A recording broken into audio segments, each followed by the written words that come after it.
അഫ്ഗാനിസ്ഥാനിലെ ഇന്ത്യൻ കോൺസുലേറ്റിന് നേരെ വീണ്ടും ആക്രമണം. ഇന്നലെ ആക്രമണം നടത്തിയ 2 ഭീകരർക്കായി തെരച്ചിൽ തുടരവെയാണ് വീണ്ടും ആക്രമണം ഉണ്ടായത്. ഭീകരർ ഒളിച്ചിരിക്കുന്ന കെട്ടിടത്തിന് നേരെ സൈന്യം വെടിവയ്പ് നടത്തി. കോൺസുലേറ്റിലെ ജീവനക്കാർ സുരക്ഷിതരാണെന്ന് ഇന്ത്യയുടെ വിദേശകാര്യ മന്ത്രാലയം അറിയിച്ചു.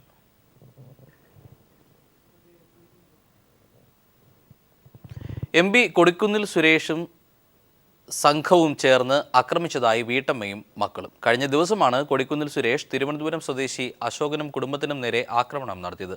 ഇതിനെതിരെ മനുഷ്യാവകാശ കമ്മീഷനെ സമീപിക്കാൻ തീരുമാനിച്ചിരിക്കുകയാണ് അശോകന്റെ ഭാര്യയും മക്കളും. തിരുവനന്തപുരം നന്തങ്കോട് സ്വദേശി കൊച്ചാലയം അശോകനും കുടുംബത്തിനും നേരെയാണ് കഴിഞ്ഞ ദിവസം ആക്രമണമുണ്ടായത്. നന്തങ്കോട് സ്വദേശിയും കൊടിക്കുന്നിൽ സുരേഷിന്റെ ബന്ധുവുമായ ഷീജയുമായി അശോകനും കുടുംബത്തിനും കാലങ്ങളായി തർക്കം നിലനിന്നിരുന്നു.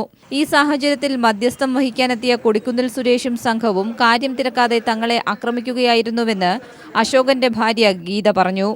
MPക്ക് നേരെ കല്ലെറിഞ്ഞെന്നാരോപിച്ച് രോഗിയായ അശോകനെ പോലീസ് അറസ്റ്റ് ചെയ്യുകയായിരുന്നുവെന്നും ഗീതയും മക്കളും ആരോപിച്ചു.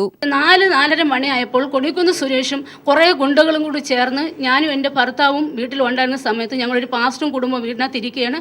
ഞങ്ങളെ വീട്ടിനകത്ത് കയറി വന്ന് എൻ്റെ ഭർത്താവിനെ അസഭ്യം പറയുകയും ഭർത്താവിനെ അടിച്ചു. എന്നെ പിടിച്ച് ഞാൻ എന്തിന് ഞങ്ങളെ അടിക്കണമെന്ന് ഞങ്ങൾ ചോദിച്ചതിന് ഞങ്ങളെ കുറേ അസഭ്യം പറയുകയും എന്നെ ഭർത്താവിനെ അടിച്ച് എൻ്റെ സാരി എൻ്റെ ബ്ലൗസൊക്കെ വലിച്ച് കീറി ഞങ്ങൾ വേണ്ടുന്ന ഉപദ്രവം ഞങ്ങളെ ചെയ്തു. കൊടിക്കുന്നിൽ ആക്രമിച്ചതിന് സാക്ഷികളുണ്ടെന്നും അവർ വ്യക്തമാക്കി. നേരത്തെയും MP തങ്ങളെ ഭീഷണിപ്പെടുത്തിയിട്ടുള്ളതായി അവർ പറഞ്ഞു. ദളിത് കുടുംബത്തിലെ സ്ത്രീകളെ ഉൾപ്പെടെ MPയും സംഘവും ആക്രമിച്ചതായി നാട്ടുകാരും പരാതിപ്പെട്ടു. ജനപ്രതിനിധികൾ തന്നെ ജനങ്ങളെ ദ്രോഹിക്കുന്ന സാഹചര്യത്തിൽ മനുഷ്യാവകാശ കമ്മീഷനെ സമീപിക്കാനും ഈ കുടുംബം തീരുമാനിച്ചു. തങ്ങളുടെ ജീവന് ഭീഷണിയുണ്ടെന്നും അശോകന്റെ കുടുംബാംഗങ്ങൾ വ്യക്തമാക്കി. News bureau, Thiruvananthapuram.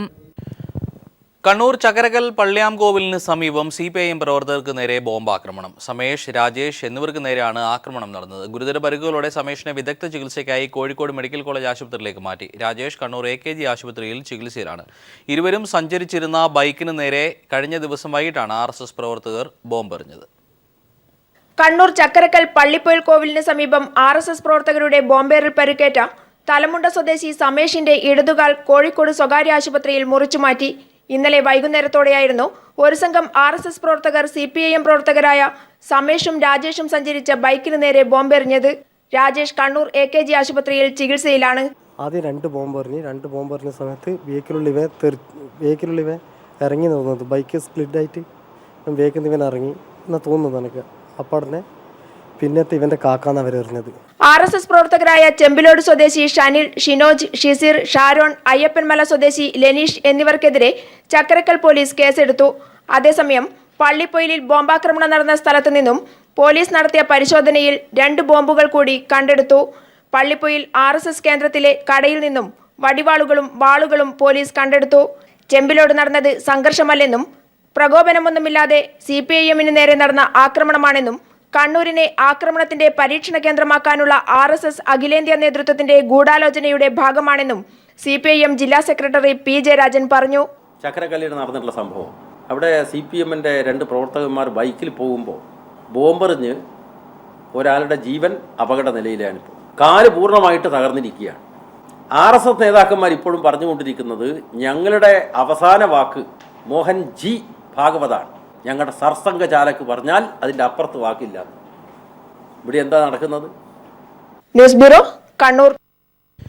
ശബരിമല മേൽശാന്തിയുടെ പേരിൽ വ്യാജ വിസിറ്റിംഗ് കാർഡ് ഉപയോഗിച്ച് തട്ടിപ്പ് നടക്കുന്നതായി സംശയം. മേൽശാന്തി SC ശങ്കരൻ നമ്പൂതിരിയുടെ പേരിൽ കർണാടക, ആന്ധ്രാപ്രദേശ് തുടങ്ങിയ ഇടങ്ങളിലാണ് തട്ടിപ്പ് നടക്കുന്നതായി സൂചനയുള്ളത്. ഇത് സംബന്ധിച്ച് മേൽശാന്തി സന്നിധാനം പോലീസിൽ പരാതി നൽകിയിട്ടുണ്ട്. കഴിഞ്ഞയാഴ്ച ബാംഗ്ലൂരിൽ നിന്നെത്തിയ ഒരു തീർത്ഥാടകന്റെ പക്കലാണ് ശബരിമല മേൽശാന്തി SC ശങ്കരൻ നമ്പൂതിരി തന്റെ പേരിലുള്ള വ്യാജ വിസിറ്റിംഗ് കാർഡ് ആദ്യം കണ്ടത്. അന്വേഷിച്ചപ്പോൾ ബാംഗ്ലൂരിൽ നിന്ന് മേൽശാന്തിയുടെ അടുത്ത ആളാണെന്ന് സ്വയം പരിചയപ്പെടുത്തിയ വ്യക്തിയാണ് കാർഡ് തന്നതെന്നായിരുന്നു മറുപടി. കാർഡിൽ ഇയാളുടെ ഫോൺ നമ്പറുമുണ്ട്. ഒപ്പം മേൽശാന്തിയുടെ ഉപയോഗത്തിലില്ലാത്ത 2 നമ്പറുകളും. കാർഡിന്റെ മറുവശത്ത് തെറ്റായ ഫോൺ നമ്പർ അടക്കം മേൽശാന്തിയുടെ മേൽവിലാസവും കൊടുത്തിട്ടുണ്ട്. ഇക്കഴിഞ്ഞ ദിവസം ആന്ധ്രാപ്രദേശിൽ നിന്നെത്തിയ ചില തീർത്ഥാടകരും സമാനമായ വിസിറ്റിംഗ് കാർഡ് മേൽശാന്തിയുടെ ശ്രദ്ധയിൽപ്പെടുത്തി. അതോടെയാണ് വ്യാജ വിസിറ്റിംഗ് കാർഡ് ഉപയോഗിച്ച് തന്റെ പേരിൽ തട്ടിപ്പ് നടത്തുന്നതായുള്ള സംശയം ബലപ്പെട്ടതെന്ന് മേൽശാന്തി പറയുന്നു. ഇതൊക്കെ എന്താ ചെയ്യുന്നതിന്റെ ഉദ്ദേശം എന്ന് ചോദിച്ചാൽ എന്നെ വിളിച്ചാൽ കിട്ടത്തില്ല, എന്ന് ആ വ്യക്തിക്ക് അറിയാമായിരിക്കും. അപ്പോൾ ആ വ്യക്തി ആ സമയം നോക്കി ആ കോൺടാക്ട് നമ്പറിൽ വിളിക്കുമ്പോൾ ശബരിമലയിലുള്ള പൂജ ബുക്കിങ്ങിനോ അതല്ലെങ്കിൽ മറ്റു പൂജകൾക്കോ ആയിട്ട് സാമ്പത്തിക ലാഭത്തിനു വേണ്ടിയാണ് അങ്ങനെ ചെയ്യുന്നത്. ഇത് സംബന്ധിച്ച് മേൽശാന്തി സന്നിധാനം പോലീസിൽ പരാതി നൽകി. നേരത്തെ ദേവസ്വം ബോർഡ് ജീവനക്കാരുടെ പേരിൽ വ്യാജ തിരിച്ചറിയൽ കാർഡ് ഉപയോഗിച്ച് തീർത്ഥാടകരിൽ നിന്നും പണം തട്ടുന്ന സംഘം സന്നിധാനത്ത് പിടിയിലായിരുന്നു. സമാന രീതിയിലുള്ള തട്ടിപ്പാണ് മേൽശാന്തിയുടെ പേരിലുള്ള വ്യാജ വിസിറ്റിംഗ് കാർഡ് ഉപയോഗിച്ചും നടക്കുന്നതെന്നാണ് സംശയിക്കുന്നത്.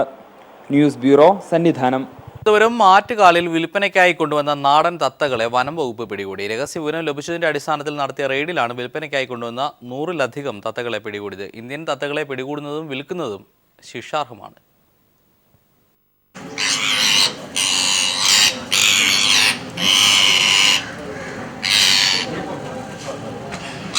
ആറ്റുകാൽ ക്ഷേത്ര പരിസരത്ത് നിന്ന് നാടൻ തത്തകളെ വിൽക്കാൻ ശ്രമിച്ച തൃശ്ശിനാപ്പള്ളി സ്വദേശികളായ ബാലമുരുകൻ, സുബ്രഹ്മണ്യൻ എന്നിവരെ പിടികൂടി. 100-ൽ പരം തത്തകളെയാണ് ഇവർ വിൽക്കാൻ ശ്രമിച്ചത്.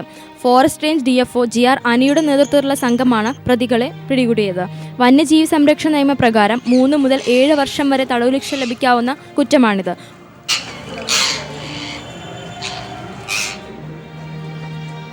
ഇന്ത്യൻ തത്തയെ വിൽക്കുന്നതും വളർത്തുന്നതും ഷെഡ്യൂൾഡ് 4 പ്രകാരം കുറ്റകരം. നമ്മൾ ഈ വൈൽഡ് ലൈഫ് ആക്ട് പ്രകാരമുള്ള ഈ ചാർജ് ചെയ്യുന്നത്. ഒരു തത്തയ്ക്ക് 750 രൂപ വിലയ്ക്കാണ് ഇവർ വിൽക്കാൻ ശ്രമിച്ചത്. News bureau, Thiruvananthapuram. മതവിദ്വേഷ പ്രസംഗ കേസിൽ കീഴടങ്ങിയ വെള്ളാപ്പള്ളി നടേശന് ആലുവ മജിസ്ട്രേറ്റ് കോടതി ജാമ്യം അനുവദിച്ചു. ആലുവ സ്റ്റേഷനിൽ അന്വേഷണ ഉദ്യോഗസ്ഥനായ CIക്ക് മുന്നിലാണ് വെള്ളാപ്പള്ളി നടേശൻ കീഴടങ്ങിയത്. കേസിൽ വെള്ളാപ്പള്ളിയോട് അന്വേഷണ ഉദ്യോഗസ്ഥന് മുന്നിൽ ഹാജരാകാൻ കോടതി ആവശ്യപ്പെട്ടിരുന്നു. രാവിലെ 10:40 വെള്ളാപ്പള്ളി നടേശൻ അന്വേഷണ ഉദ്യോഗസ്ഥനായ ആലുവ CIക്ക് മുൻപാകെ ഹാജരായത്. ഭാര്യ പ്രീതി നടേശനും മകൻ തുഷാർ വെള്ളാപ്പള്ളിക്കുമൊപ്പമാണ് വെള്ളാപ്പള്ളി സ്റ്റേഷനിലെത്തിയത്. തുടർന്ന് ആലുവ DYSP ഷംസിൻ്റെ നേതൃത്വത്തിൽ വെള്ളാപ്പള്ളിയിൽ നിന്ന് മൊഴിയെടുത്തു. അറസ്റ്റ് രേഖപ്പെടുത്തിയ ശേഷം ആലുവയിലെ ജില്ലാ ആശുപത്രിയിൽ വൈദ്യപരിശോധനയ്ക്ക് വിധേയനാക്കിയ വെള്ളാപ്പള്ളിയെ Aluva judicial first class magistrate കോടതിയിൽ ഹാജരാക്കി. ഹൈക്കോടതി നിർദ്ദേശപ്രകാരം 25,000 രൂപ ബോണ്ടിലും തുല്യ തുകയ്ക്കുള്ള 2 ആൾ ജാമ്യത്തിലും മജിസ്ട്രേറ്റ് വെള്ളാപ്പള്ളിക്ക് ജാമ്യം അനുവദിച്ചു. SNDP Vaikom union president Binesh Plathottam, SN trust board അംഗം KL അശോകൻ എന്നിവരാണ് വെള്ളാപ്പള്ളിക്ക് ജാമ്യം നിന്നത്. കഴിഞ്ഞ 18 വർഷമായി VM സുധീരൻ തന്നെ വേട്ടയാടുകയാണെന്ന് ജാമ്യം ലഭിച്ച ശേഷം വെള്ളാപ്പള്ളി മാധ്യമങ്ങളോട് പറഞ്ഞു. മുടിയുള്ളവന് എങ്ങനെ വേണമെങ്കിലും മുടി വെച്ച് കെട്ടാം. അപ്പോൾ ഇന്നിപ്പോൾ മുടിയുള്ള ആളുകളാണ് എന്ന് ഈ മുടി എല്ലാവർക്കും എല്ലാ കാലത്തും തലയിൽ ഉണ്ടാകുകയില്ല എന്ന ഒരു വിചാരം അധികാരത്തിലുള്ളവർക്ക് ഉണ്ടാകുന്നത് നല്ലതാണ്. കാരണം എന്നെ ഇങ്ങനെ വേട്ടയാടാൻ തുടങ്ങിയിട്ട് KPCC പ്രസിഡന്റ് തുടങ്ങിയിട്ട് ഒരു 18 കൊല്ലമായി. സമത്വ മുന്നേറ്റ യാത്രയ്ക്കിടെ ആലുവയിൽ വെച്ച് മതവിദ്വേഷം വളർത്തുന്ന പ്രസംഗം നടത്തിയതിന് VM സുധീരൻ നൽകിയ പരാതിയിലാണ് ആലുവ പോലീസ് വെള്ളാപ്പള്ളിക്കെതിരെ 153A വകുപ്പ് പ്രകാരം കേസെടുത്തത്. ഇതിനിടെ മുൻകൂർ ജാമ്യം തേടി ഹൈക്കോടതിയെ സമീപിച്ച വെള്ളാപ്പള്ളിയോട് ഈ മാസം 10 മുൻപ് അന്വേഷണ ഉദ്യോഗസ്ഥന് മുൻപാകെ ഹാജരാകാൻ ഹൈക്കോടതി നിർദ്ദേശിക്കുകയായിരുന്നു. News bureau, Kochi. രാജ്യത്ത് വാതുവെപ്പ് നിയമവിധേയമാക്കണമെന്ന് ജസ്റ്റിസ് RM ലോധ കമ്മീഷൻ ആവശ്യപ്പെട്ടു. ക്രിക്കറ്റ് താരങ്ങളുടെ സ്വത്തുവിവരം വെളിപ്പെടുത്തണം. ക്രിക്കറ്റ് ഭരണരംഗത്ത് അടിമുടി അഴിച്ചുപണി നിർദ്ദേശിക്കുന്ന report justice RM Lodha commission supreme കോടതിയിൽ സമർപ്പിച്ചു. അതേസമയം IPL ക്രിക്കറ്റ് തട്ടിപ്പിൽ സുന്ദരരാമന് പങ്കുണ്ടെന്ന ആരോപണങ്ങൾ തെളിയിക്കാനായിട്ടില്ലെന്നും ജസ്റ്റിസ് RA ലോധ അറിയിച്ചു. IPL തട്ടിപ്പ് കേസിനെ തുടർന്ന് സുപ്രീം കോടതിയാണ് ക്രിക്കറ്റ് ഭരണ നവീകരണത്തിനായി ജസ്റ്റിസ് RM ലോധ കമ്മീഷനെ നിയോഗിച്ചത്. കമ്മീഷൻ സമർപ്പിച്ച റിപ്പോർട്ട് BCCIയുടെയും IPLന്റെയും ഭരണരംഗത്ത് സമൂലമായ അഴിച്ചുപണിക്ക് നിർദ്ദേശിക്കുന്നു. BCCIയുടെ അധ്യക്ഷന് 2 ടേമുകളിലായി 6 വർഷം മാത്രമേ ആ സ്ഥാനത്ത് തുടരാനാകൂ. ബാക്കിയുള്ള ബോർഡ് അംഗങ്ങൾക്ക് 3 ടേമുകളിലായി 9 വർഷം മാത്രം. IPL ഇനി മുതൽ നിയന്ത്രണങ്ങളുള്ള സ്വയംഭരണ സമിതിയാകും. ക്രിക്കറ്റിന്റെ വിവിധ പദവികളിൽ മുൻ വനിതാ കളിക്കാരടക്കം പ്രാതിനിധ്യം നൽകുന്ന നിർദ്ദേശങ്ങളും ഉൾപ്പെടുത്തിയിട്ടുണ്ട്. വിദേശ രാജ്യങ്ങളിലുള്ളതുപോലെ ഇന്ത്യയിലും വാതുവയ്പ് നിയമവിധേയമാക്കണമെന്ന സുപ്രധാന നിർദ്ദേശം ജസ്റ്റിസ് RM ലോധ കമ്മീഷൻ മുന്നോട്ട് വയ്ക്കുന്നു. We have suggested to the legislature for legalizing the betting with inbuilt mechanism in ensuring that players, match officials, administrators, team officials, they will not be entitled to indulge in betting. BCCI വിവരാവകാശ നിയമത്തിന് കീഴിലാക്കണം. കളിക്കാരെല്ലാം സ്വത്ത് വിവരം വെളിപ്പെടുത്തണമെന്നും supreme കോടതിയിൽ സമർപ്പിച്ച റിപ്പോർട്ടിൽ ആവശ്യപ്പെടുന്നുണ്ട്. ഒരേ സമയം BCCIയുടെയും സംസ്ഥാന ക്രിക്കറ്റ് കൗൺസിലിന്റെയും ഭാരവാഹിത്വങ്ങൾ അനുവദിക്കില്ല. ടീം സെലക്ഷൻ, പരിശീലനം തുടങ്ങിയവ നിശ്ചയിക്കുന്ന കമ്മിറ്റികളിൽ 3 കളിക്കാർ മാത്രമേ പാടുള്ളൂവെന്നും വ്യക്തമാക്കുന്നു.